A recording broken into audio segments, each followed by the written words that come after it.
No Time to Die wasn't just a regular James Bond movie. It ended one of the best runs in the franchise's history. During Daniel Craig's time as 007, there were real links between all 5 movies. No Time to Die was a lot like Avengers Endgame for Craig's run, and it finished the storyline that started with Casino Royale in 2006. It was a great way to say goodbye to Craig, and a tribute to how he had changed the character with his darker take on it. Starting us off, a Downton Abbey star to be the next James Bond. Bookies in Las Vegas say that Dan Stevens, known for his roles in Downton Abbey and Legion, is now one of the top choices to play the next James Bond. Vegas Insider, which keeps track of betting odds on all kinds of things, including whether or not a former member of Downton Abbey will be the next 007, broke the news. According to the site, Stevens wasn't even close to the top 5 actors being considered until this month. Between October and November, he jumped a shocking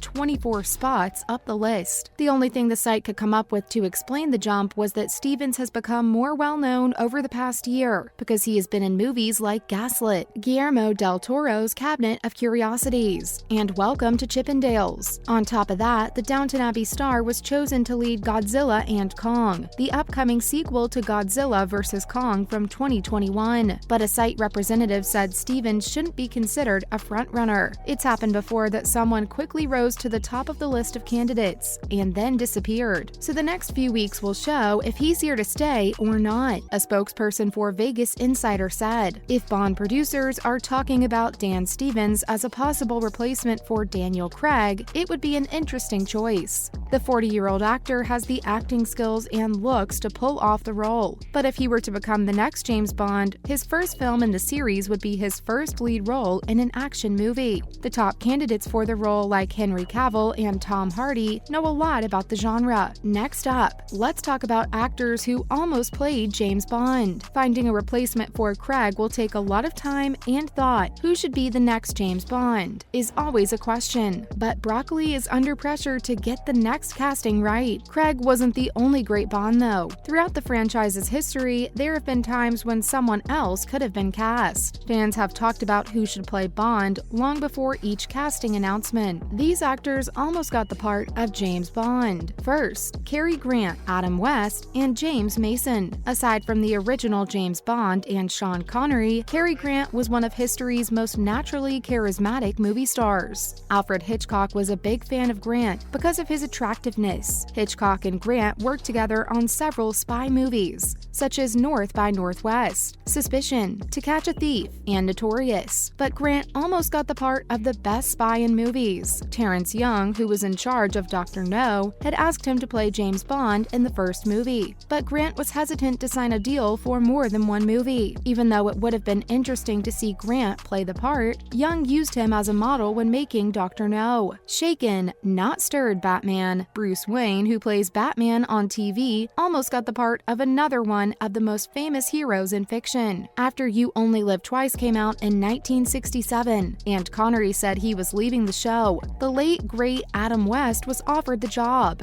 West had the sense of humor and charm to play Bond, but he turned down the offer for a simple reason. West thought Bond must be English. George Lazenby, an Australian, took Connery's place, which was funny. Still, Lazenby helped make this series episode stand out, so it's best that West turned down the offer. James Mason almost worked on a few James Bond movies. Like Cary Grant, Mason was hesitant to play Bond in Dr. No, because the contract was for more than one movie. The franchise producers wanted a well-known actor who would agree to appear in a series of movies that could be shot close to each other. This was long before the Marvel Cinematic Universe, which requires actors to sign contracts for more than one movie. Mason was known for being charming, just like Grant. Since he is British, it would have made sense to pick him. Roger Moore wrote about this in his book Bond on Bond. Hugo Drax, the main bad guy in 1979's Moonraker, was almost played by Mason. Mason would have been a great Bond, but it's good that he didn't do Moonraker. The campy Bond movie, inspired by Star Wars, is one of the worst in the series. Next, Burt Reynolds.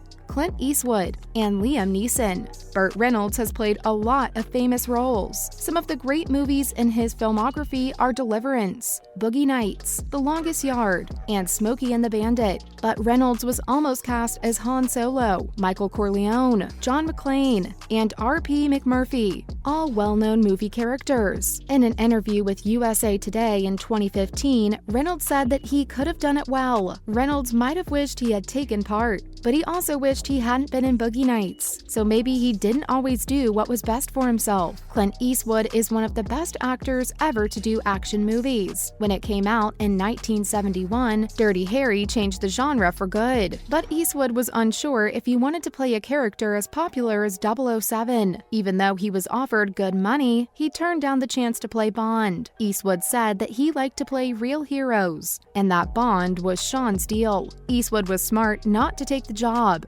because the Bond movies have a very busy schedule.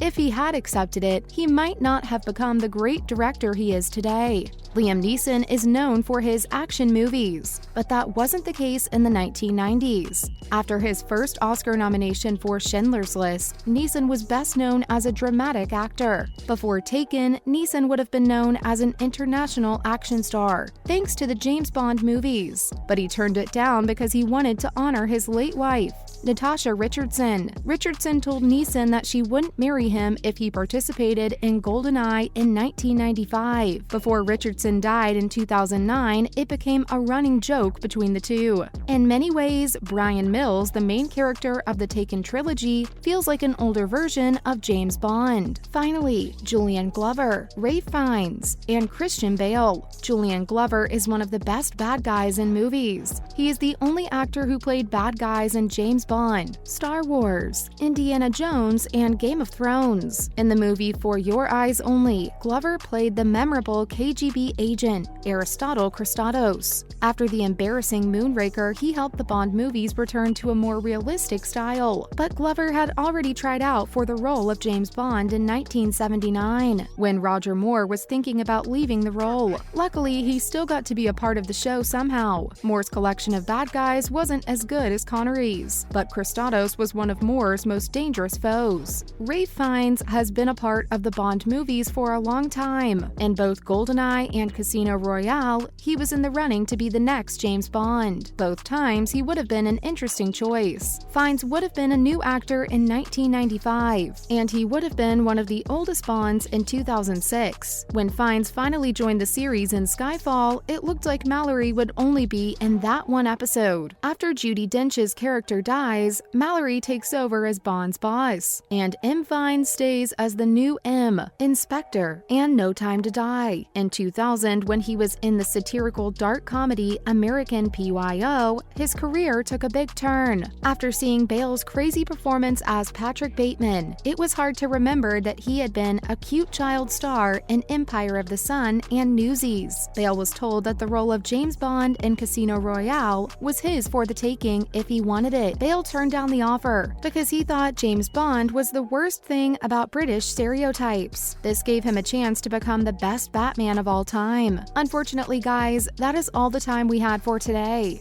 Make sure to like and subscribe to the channel for more content. Till next time, cheers!